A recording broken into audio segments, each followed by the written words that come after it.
Hello friends, welcome to all of you. जैसा कि पिछले क्लास में हमने पास्ट इंडेफिनिट टेंस के बारे में पढ़ना शुरू किया था और हमने यह जाना था कि अगर हिंदी का कोई वाक्य लिखा गया हो तो वह पास्ट इंडेफिनिट में है या नहीं, ये कैसे पता करेंगे। तो हमने वो तरीका जान लिया था और साथ ही साथ हमने पास्ट इंडेफिनिट टेंस के हेल्पिंग वर्ब को जाना था कि हेल्पिंग वर्ब क्या होता है, इसके वाक्य में किस मेन वर्ब का प्रयोग करते हैं, अर्थात वर्ब की फर्स्ट फॉर्म का प्रयोग करते हैं या वर्ब की सेकेंड फॉर्म या वर्ब की थर्ड फॉर्म। ये सारी बातें हमने जान लिया था और हमने साथ ही साथ अफर्मेटिव सेंटेंस को ट्रांसलेट करना सीखा था। और साथ ही साथ हमने इसमें उस वीडियो में हमने ये भी सीखा था कि कैसे कुड का प्रयोग करते हैं, कैसे वुड का प्रयोग करते हैं और कैसे यूज टू का प्रयोग करते हैं। तो ये सारी चीज़ें हमने पिछले वीडियो में सीख लिया है। तो आज के इस वीडियो लेक्चर में हम लोग स्टार्ट करेंगे पास्ट इंडेफिनिट टेंस के नेगेटिव सेंटेंस को ट्रांसलेट करने के नियम से। तो ये आज का हमारा पहला टॉपिक होगा जो कि है नेगेटिव सेंटेंस को ट्रांसलेट करना। किस टेंस का होगा वो? पास्ट इंडेफिनिट टेंस का। तो फर्स्टली यहाँ पर मैंने इसका लैंग्वेज बता रहा था, तो इसमें जो सबसे पहले पॉइंट आएगा, जब पास्ट इंडेफिनिट टेंस का नेगेटिव सेंटेंस होगा वहां पर हमको सबसे पहले क्या लिखना होगा? सबसे पहले हम सब्जेक्ट को लिखेंगे। सबसे पहले सब्जेक्ट का प्रयोग करते हैं,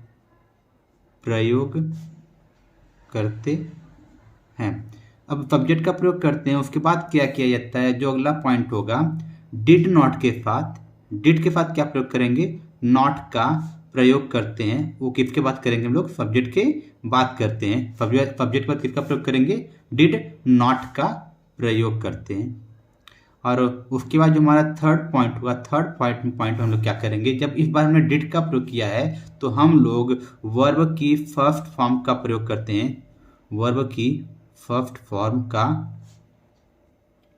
प्रयोग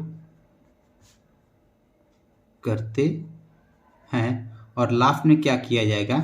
जो ऑब्जेक्ट होगा, ऑब्जेक्ट को लिखकर, ऑब्जेक्ट को लिखकर अन्य शब्दों को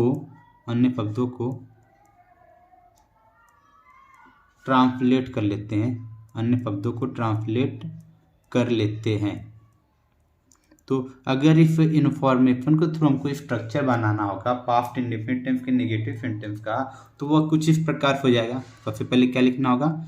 सब्जेक्ट लिखना होगा। तो हम लिखेंगे सबसे पहले सब्जेक्ट। उसके बाद क्या लिखना है? डिड नॉट, यह हो गया हमारा डिड नॉट। उसके बाद क्या लिखना होगा? वर्ब की फर्स्ट फॉर्म, वर्ब की फर्स्ट फॉर्म लिखकर ऑब्जेक्ट लिखेंगे और इन द एंड क्या होगा? अन्य शब्द, अन्य शब्द मतलब अदर वर्ड्स। तो ये हमारा स्ट्रक्चर मिल गया है पास्ट इंडेफिनिट टेंस के नेगेटिव सेंटेंस का।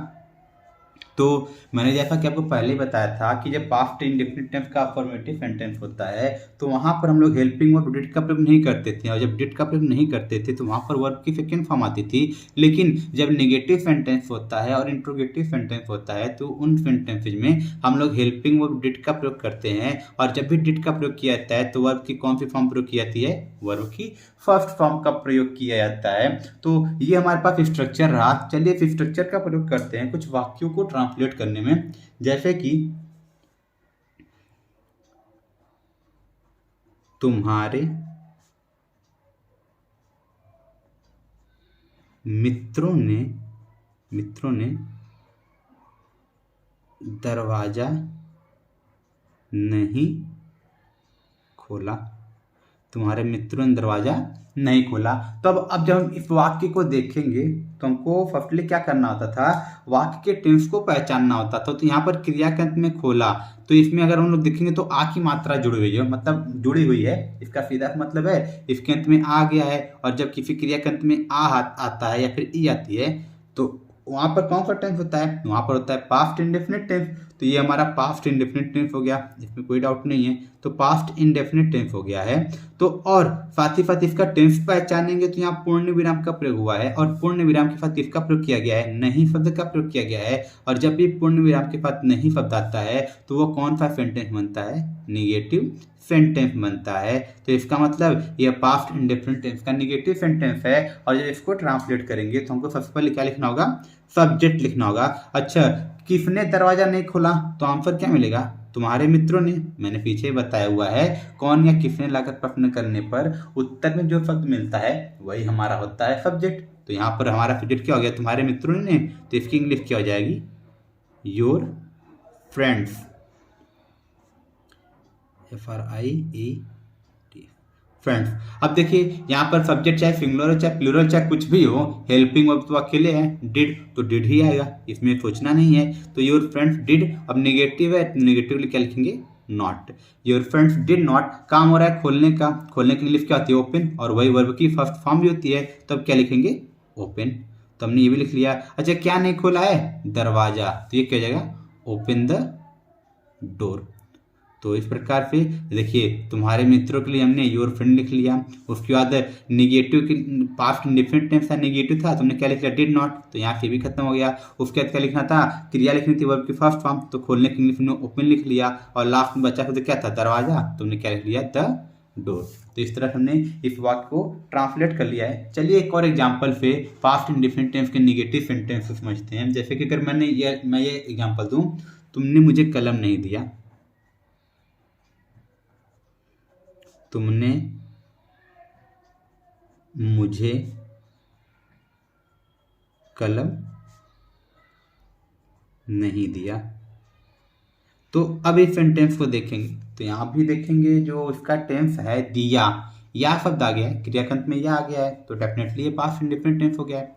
पहचान तो मैंने पीछे बताया हुआ है, वहाँ पर आप पिछला वीडियो देखकर इन पहचान को दोबारा देख सकते हैं। तो ये या आ गया तो पास्ट इंडेफिनिट टेंस हो गया। और पूर्ण विराम के साथ किसका प्रयोग किया गया है, नहीं शब्द का, तो सेंटेंस इसका क्या हो गया, निगेटिव सेंटेंस। तो फिर हमने सबसे पहले क्या लिखना होगा, सब्जेक्ट लिखना होगा। तो कलम किसने नहीं दिया, तो आंसर क्या मिलेगा, तुमने। तो इसके लिए हमको सब्जेक्ट क्या लिखना होगा, यू, तो यू हो गया। अब काम हो रहा है नहीं देने का, तो पास्ट इंडेफिनिट टेंस है, तो उसके लिए क्या लिखेंगे, डिड नॉट। और देने की इंग्लिश क्या होती है, give, you did not give, किसने नहीं दिया, मुझे, you did not give me the pen. या फिर क्या लिख सकते हैं इस तरह से, यहाँ पर हम लोग ये डायरेक्ट ऑब्जेक्ट हो गया, ये इनडायरेक्ट ऑब्जेक्ट, तो इस इनडायरेक्ट ऑब्जेक्ट को बाद में भी लिख सकते थे, डायरेक्ट ऑब्जेक्ट को पहले भी लिख सकते थे। उस केस में क्या करना होता था, बीच में प्रीपोजिशन टू का प्रयोग करना था। तो आई होप आपको ये निगेटिव सेंटेंस समझ में आया होगा। बट एक कंडीशन और होती है, वो कंडीशन क्या होती है, यदि वाक्य में नहीं की जगह कभी नहीं आ जाए, यदि वाक्य में कभी नहीं, कभी नहीं का मतलब इंग्लिश में क्या आ जाएगा, नेवर, नेवर का प्रयोग हुआ हो, तब क्या करेंगे, तब हम लोग हेल्पिंग वर्ब डिड का प्रयोग नहीं करते हैं। तो हेल्पिंग वर्ब डिड का प्रयोग नहीं करते हैं, नहीं करते हैं। तो करते क्या है, जब हेल्पिंग वर्ब डिड नहीं आएगा तो क्या करेंगे हम लोग, तो उस केस में हमको क्या करना होता है, ये पहला पॉइंट हो गया। दूसरा पॉइंट क्या हो जाएगा, तो हम लोग नेवर के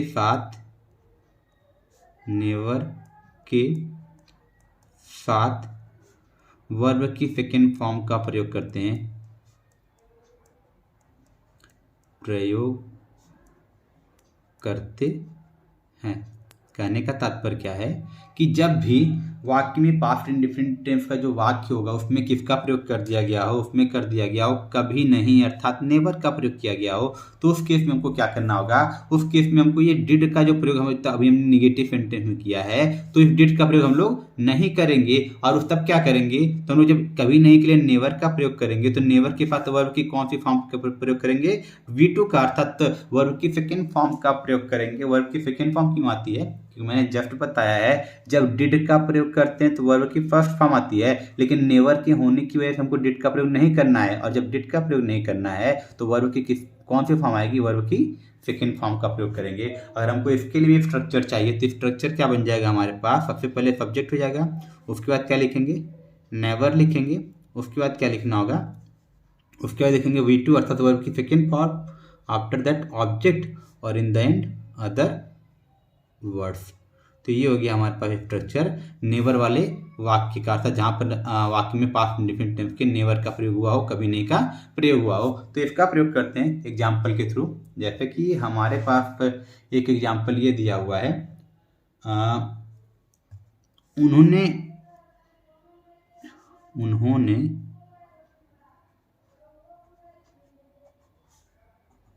कभी कोई चीज नहीं चुराई।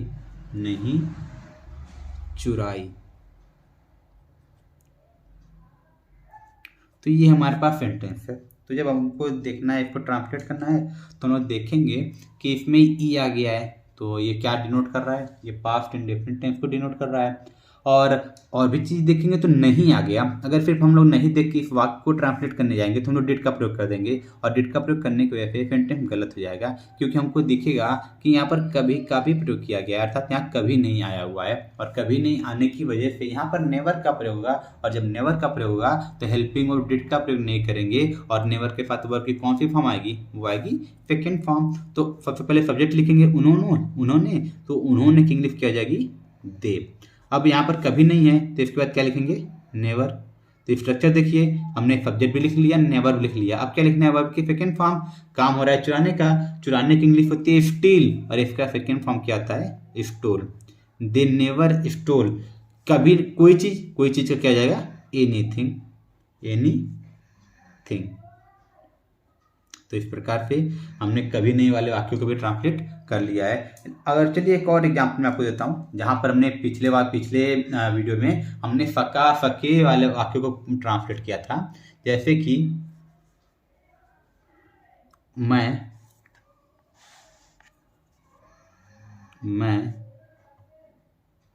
कल अपना पाठ याद नहीं कर सका। तो यहाँ पर देखिए, यहाँ पर फका आ गया है। तो मैंने बताया था यहाँ पर फका फकी, फकता था, फकते थे, ऐसे शब्द आते हैं, वहाँ भी पास्ट इंडेफिनिट टेंस ही होता है, बट उनको ट्रांसलेट करने का रूल्स थोड़ा अलग हो जाता है। उस केस में क्या करना होता है, हमको हेल्पिंग वर्ब कुड का प्रयोग करना होता है, और कुड के साथ वर्ब की कौन सी फॉर्म आती है, फर्स्ट फॉर्म आती है। तो यहाँ पर फका आ गया तो पास्ट इंडेफिनिट टेंस हो गया है, और ये पूर्ण विराम है किसके साथ, नहीं के साथ, तो नेगेटिव सेंटेंस हो गया है। और इस टाइप के सेंटेंस के लिए जो स्ट्रक्चर हमको मिलेगा वो स्ट्रक्चर हो जाएगा सब्जेक्ट, नेगेटिव सेंटेंस जब फक्का वाले वाक्य में हो जाए तो लिखेंगे सब्जेक्ट, उसके बाद क्या लिखना होगा, कुड और नॉट लिखना होगा, और उसके बाद वर्ब की first form, after that object, और in the end other words. तो इस प्रकार से ये स्ट्रक्चर मिल गया है इस टाइप के सेंटेंस के लिए। तो जब हम इसको ट्रांसलेट करेंगे इस वाक्य को, तो इसका ट्रांसलेशन क्या हो जाएगा, सब्जेक्ट क्या है, मैं इंग्लिश आई। अब यहाँ फका आया है तो फका की वजह से किसका प्रयोग करेंगे, कुड का, तो ये हो जाएगा कुड, आई कुड। और ये निगेटिव भी है तो निगेटिव के लिए क्या लिखेंगे, नॉट। आई कुड नॉट, काम क्या हो रहा है, याद करने का, याद करने की इंग्लिश होती है learn. I could not learn, क्या याद नहीं कर सका, अपना पाठ, तो आई के साथ अपने की इंग्लिश क्या होती है, माई लेसन। और कब याद नहीं कर सका, तो लिखा है कल, और पास्ट में कल की इंग्लिश होती है यस्टरडे, और फ्यूचर में कल की इंग्लिश होती है टुमारो। तो यहाँ पर कल के लिए क्या लिखेंगे, यस्टरडे। तो इस तरह से हमने इस वाक्य को भी ट्रांसलेट कर लिया है। तो आई होप आपको पास्ट इंडेफिनिट टेंस के सही प्रकार के नेगेटिव सेंटेंस को ट्रांसलेट करना समझ में आ गया होगा। तो इसी के साथ आगे बढ़ते हैं इंट्रोगेटिव सेंटेंस के वाक्यों को ट्रांसलेट करने की तरफ।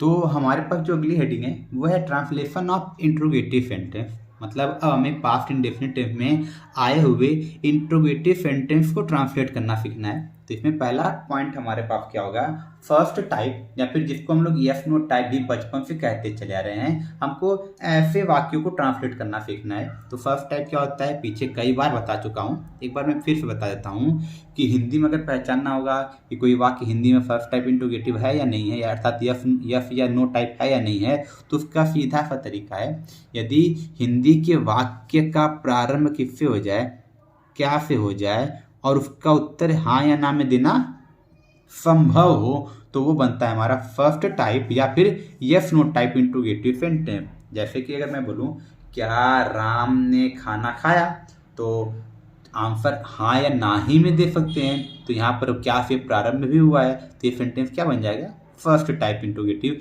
लेकिन अगर ये हम बोलें कि राम ने खाना क्यों नहीं खाया, तो क्या इसका उत्तर हाँ या ना में देना संभव होगा, तो डेफिनेटली इसका उत्तर तो हाँ या ना में नहीं देंगे।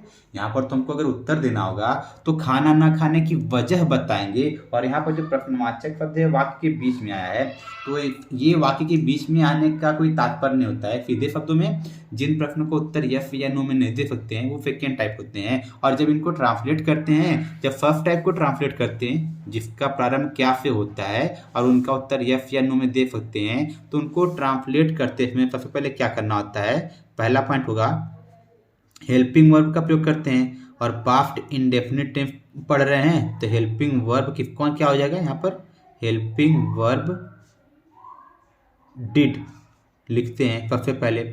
उसके बाद क्या लिखना होगा, उसके बाद हमको लिखना होगा वाक्य में आए हुए सब्जेक्ट को। नंबर दो क्या आता है, सब्जेक्ट का प्रयोग करते हैं, सब्जेक्ट का प्रयोग करते हैं। उसके बाद क्या करना होगा, सब्जेक्ट को लिखने के बाद हम लोग क्या करेंगे, सब्जेक्ट को लिखने के बाद हम लिखेंगे वर्ब की फर्स्ट फॉर्म, किसके साथ लिखेंगे, प्लस ऑब्जेक्ट, अर्थात सबसे पहले वर्ब की फर्स्ट फॉर्म लिखेंगे, और वर्ब की फर्स्ट फॉर्म को लिखने के बाद ऑब्जेक्ट का प्रयोग करते हैं, ऑब्जेक्ट का प्रयोग करते हैं। ठीक हो गया। उसके लास्ट में क्या होता है, अगर कोई बचा हुआ शब्द है अर्थात अदर वर्ड्स हैं, तो लास्ट में क्या लिखेंगे, अन्य शब्दों की अंग्रेजी, अन्य शब्दों की अंग्रेजी लिखी जाती है। तो ये इसका स्टेप बाय स्टेप लैंग्वेज हो गया। अब अगर हमको इसका स्ट्रक्चर चाहिए होगा तो स्ट्रक्चर क्या मिलेगा, स्ट्रक्चर हमको मिल जाएगा, फर्स्ट ऑफ ऑल हम लोग सब्जेक्ट लिखेंगे, डिड लिखेंगे, आफ्टर दैट सब्जेक्ट का प्रयोग करेंगे, फिर उसके बाद वर्ब की फर्स्ट फॉर्म लिखकर ऑब्जेक्ट लिखा जाता है, और अंत में क्या लिखते हैं, अदर वर्ड्स लिखते हैं। तो हो गया हमारा स्ट्रक्चर पास्ट इंडेफिनिट टेंस के फर्स्ट टाइप इंट्रोगेटिव सेंटेंस का। तो मैं एक बात और बताया हूँ, यदि इंट्रोगेटिव सेंटेंस में कोई निगेटिव वर्ड आ जाए, अर्थात नकारात्मक शब्द का प्रयोग हुआ हो, तो नकारात्मक शब्द की इंग्लिश हमेशा सब्जेक्ट के तुरंत बाद लिखते हैं। अर्थात फिर वो स्ट्रक्चर कैसा बन जाएगा, सबसे पहले डिड लिखेंगे, फिर सब्जेक्ट लिखेंगे, नॉट लिखेंगे, फिर वर्ब की फर्स्ट फॉर्म, आफ्टर दैट ये बाकी हिस्सा सेम रहेगा। तो चलिए इस स्ट्रक्चर का प्रयोग करते हैं कुछ वाक्यों को ट्रांसलेट करने में। जैसे कि हमारे पास एक एग्जाम्पल है, क्या रमेश ने उस लड़के को पीटा, क्या रमेश ने उस लड़के को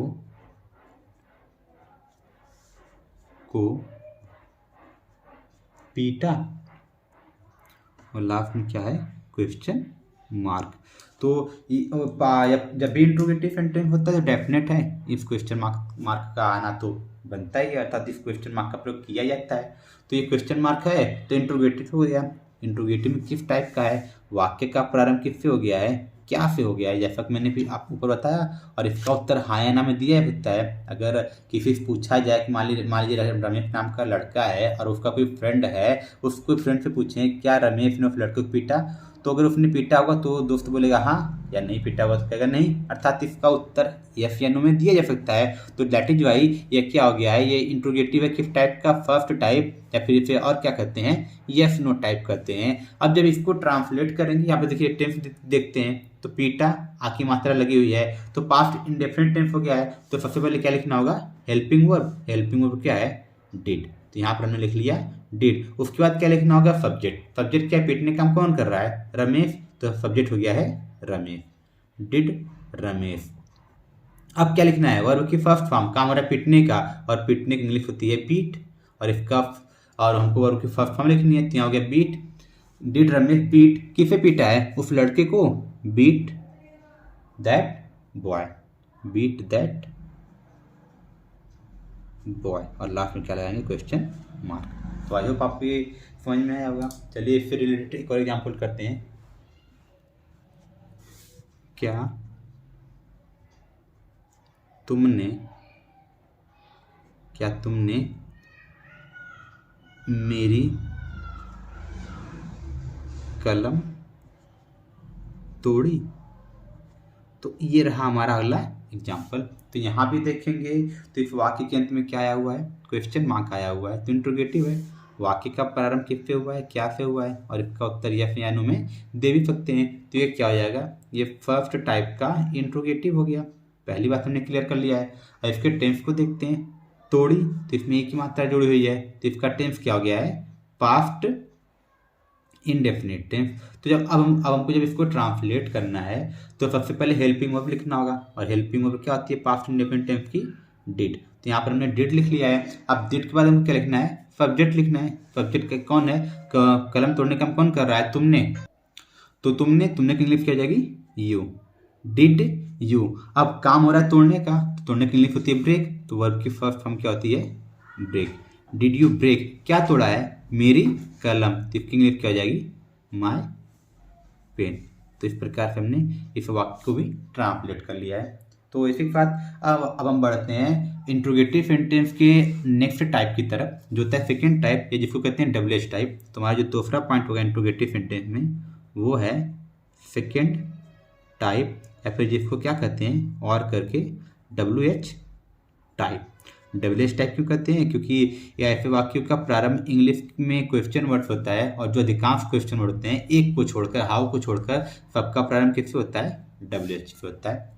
और यहाँ पर ऐसे वाक्यों का उत्तर हाँ या ना में देना संभव नहीं होता है। जब ऐसे वाक्यों को ट्रांसलेट करते हैं तो हमको क्या करना होता है? सबसे पहले काम करना होगा हमको, क्वेश्चन वर्ड का प्रयोग करते हैं। क्वेश्चन वर्ड को लिखते हैं सबसे पहले, लिखते हैं। उसके बाद क्या करना होता है? उसके बाद हमको दूसरा पॉइंट होगा, हेल्पिंग वर्ब डिड का प्रयोग करके, डिड का प्रयोग करके हम क्या लिखते हैं? सब्जेक्ट लिखते हैं। सब्जेक्ट को लिखा जाता है, लिखा जाता है। उसके बाद क्या करते हैं हम लोग? तीसरा पॉइंट होता है, वर्ब की फर्स्ट फॉर्म को लिखकर किसका प्रयोग करते हैं? ऑब्जेक्ट का प्रयोग करते हैं। वर्ब की फर्स्ट फॉर्म को लिखकर ऑब्जेक्ट का प्रयोग करते हैं। ये हमारा अगला पॉइंट हो गया। और लास्ट में क्या करते हैं? लास्ट पॉइंट होता है, अन्य शब्दों की अंग्रेजी लिख लेते हैं। अन्य शब्दों की अंग्रेजी लिखते हैं, तो ये हो गया हमारा पॉइंट। अगर इस पॉइंट की सहायता से हमको अगर स्ट्रक्चर बनाना होगा तो स्ट्रक्चर हमको क्या मिलेगा? सबसे पहले क्या लिखना होगा? Question word. तो ये हमारा हो गया स्ट्रक्चर का पहला पार्ट, क्वेश्चन वर्ड। उसके बाद क्या करना होगा? क्वेश्चन वर्ड के बाद लिखना होगा डिड, और डिड के बाद क्या लिखेंगे? डिड के बाद लिखेंगे सब्जेक्ट। तो हो गया स्ट्रक्चर का अगला पोर्शन। उसके बाद क्या करना होगा? वर्ब की फर्स्ट फॉर्म के साथ किसका प्रयोग करेंगे? ऑब्जेक्ट का। तो हो जाएगा वर्ब की first form, after that object, और लास्ट में क्या करना होगा? अन्य शब्दों की, मतलब अदर वर्ड्स। तो इस तरह से ये हमको स्ट्रक्चर मिल गया है इंट्रोगेटिव सेंटेंस के सेकेंड टाइप का, अर्थात डब्ल्यूएच टाइप का। तो चलिए इस स्ट्रक्चर का भी प्रयोग करते हैं कुछ वाक्यों को ट्रांसलेट करने में, ताकि ये स्ट्रक्चर भी हमको प्रॉपर तरीके से अच्छे से समझ में आ जाए। जैसे कि हमारे पास एक एग्जाम्पल है, तो मेरी पुस्तक किसने फाड़ डाली? मेरी, रुकिए अभी इस एग्जाम्पल छोड़ते हैं, आगे इसको करेंगे, क्योंकि ये सब्जेक्ट वाला हो गया है। तो question word as a subject, कुछ और सोचते हैं। जैसे कि तुमने अपना कप्तान किसको चुना? तुमने अपना कप्तान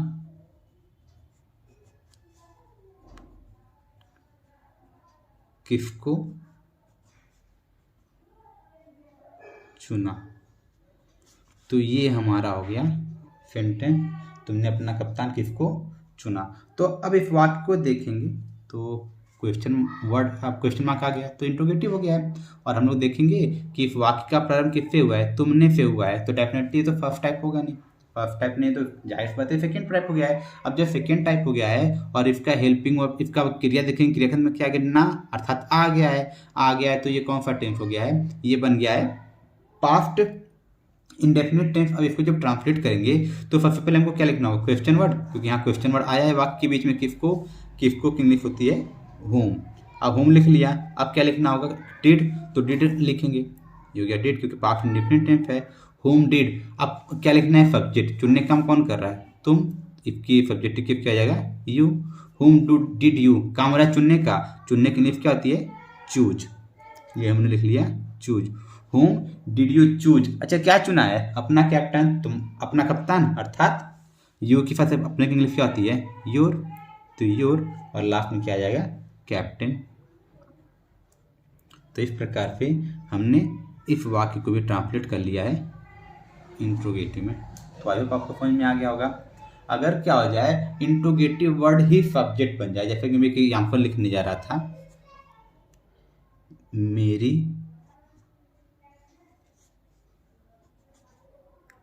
पुस्तक किसने फाड़ी, मेरी पुस्तक किसने फाड़ी। तो क्या होता है, जब इंट्रोगेटिव वर्ड ही सब्जेक्ट बन जाता है तो उस केस में हम लोग या तो अफर्मेटिव या नेगेटिव सेंटेंस के स्ट्रक्चर को फॉलो करते हैं। चलिए क्यों करते हैं, एक बार फिर उस चीज़ को यहाँ बताता हूँ। जैसे क्वेश्चन मार्क तो इंट्रोगेटिव हो गया है, और सेकेंड टाइप है तो किसने या कौन की इंग्लिश क्या होती है, हु।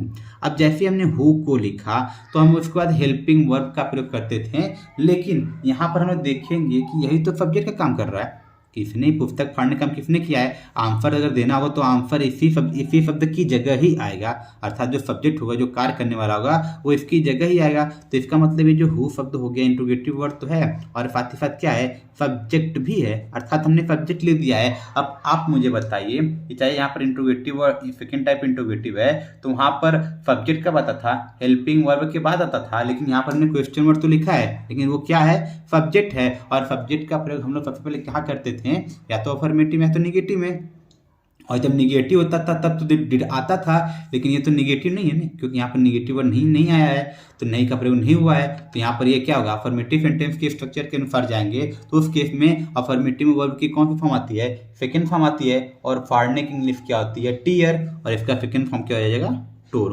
हु टोर, क्या फाड़ा है, मेरी पुस्तक, तो माई बुक। तो इस प्रकार से हमने इस वाक्य को भी ट्रांसलेट कर लिया है। तो आई होप आपको यह समझ में आया होगा कि कैसे हमने इस वाक्य को ट्रांसलेट कर लिया है। तो पास्ट इंडेफिनिट से रिलेटेड सभी वाक्यों को ट्रांसलेट करने का तरीका मैंने यहाँ पर बता दिया है।